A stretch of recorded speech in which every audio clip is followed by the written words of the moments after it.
बारिश की रात हॉरर स्टोरी। यह एक ऐसी कहानी है जिसे पढ़ने के बाद आपको ऐसी और भी बहुत सारी कहानियाँ पढ़ने का मन करेगा। तो दोस्तों चलिए शुरू करते हैं।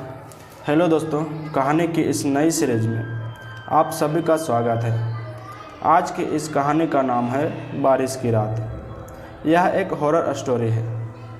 तो अगर आपको भी डरावनी कहानियाँ हॉरर स्टोरी पढ़ने का शौक़ है तो इस कहानी को पूरा ज़रूर पढ़ें और चैनल को सब्सक्राइब ज़रूर करें, ताकि ऐसी बहुत सारी कहानियाँ आपके पास हमेशा पहुंचते रहे और आप कहानी का आनंद लेते रहें। तो आज रोहित की सालगिरह है। उसकी पत्नी घर पर उसका इंतज़ार कर रही होती है, लेकिन आज रोहित को ऑफिस से लौटते वक्त काफ़ी देर हो जाती है।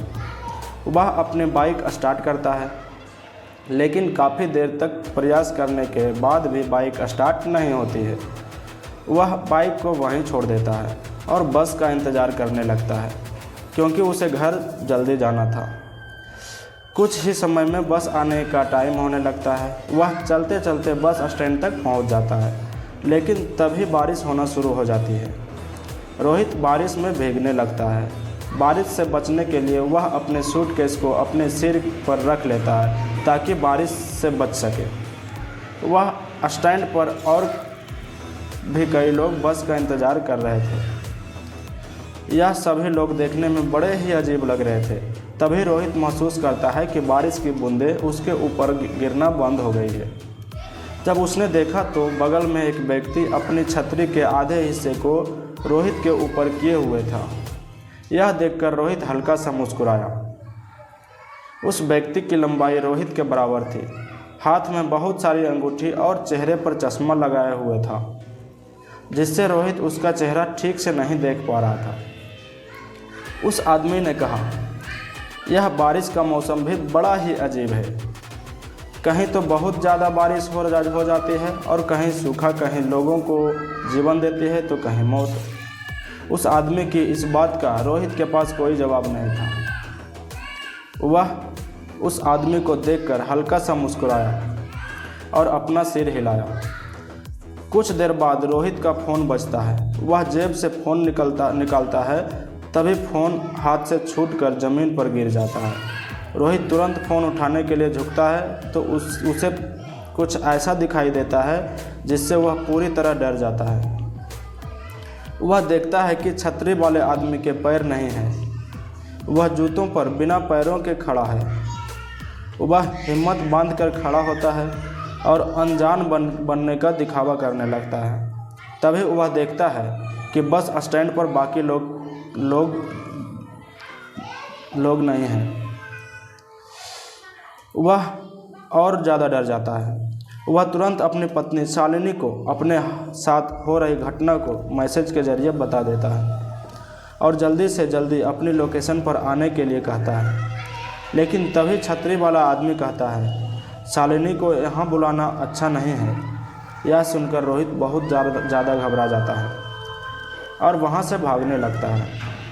वह तब तक भागता रहता है जब तक कि उसे छतरी वाला आदमी दिखाई नहीं देता। काफ़ी दूर तक भागने के बाद रोहित हांफने लगता है। सांस भरने के लिए वह एक टेबल पर बैठ जाता है और अपनी तेज़ सांसों को शांत करने लगता है। लेकिन तभी वह महसूस करता है कि बारिश की बूंदें फिर से उसके ऊपर गिरना बंद हो गई है। वह अपनी नज़र पीछे घुमाता है तो वही छतरी वाला आदमी उसके पास खड़ा हुआ होता है। यह देखकर रोहित फिर से वहाँ से भागना शुरू कर देता है और भागते काफ़ी दूर निकल आता है। बिजली की तेज़ गड़गड़ाहट में वह देखता है कि सड़क के बीचों बीच वही आदमी खड़ा हुआ है जो ठीक रोहित के सामने है। इस बार उसका आधा शरीर गायब हो चुका है। यह सब देख रोहित की चीख निकल जाती है। इसी बीच रोहित को पीछे से बस के हॉर्न की आवाज़ सुनाई देती है। वह तेज़ी से पीछे मुड़ता है तो उसे बस आती हुई दिखाई देती है। तभी कुछ लोगों का झुंड बस की तरफ आते हुए दिखाई देता है। बस रुकती है और वह लोग एक दूसरे को धक्का देना शुरू कर देते हैं।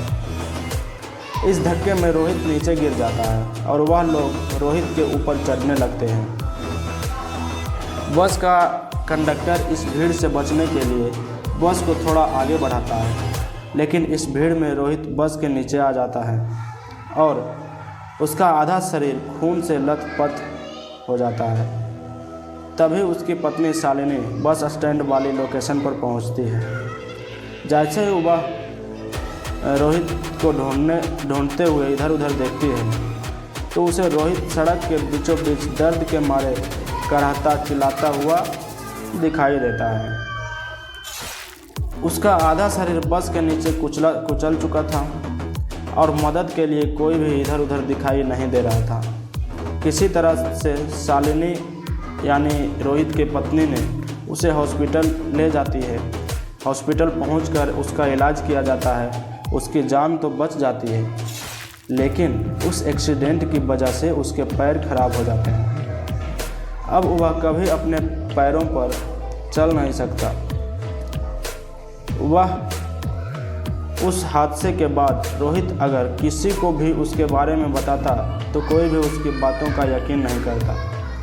लेकिन शालिनी ने उसके बारे में एक आर्टिकल में पढ़ा था जिसमें बताया गया था कि हर साल कोई न कोई व्यक्ति इसी घटना का शिकार होता है।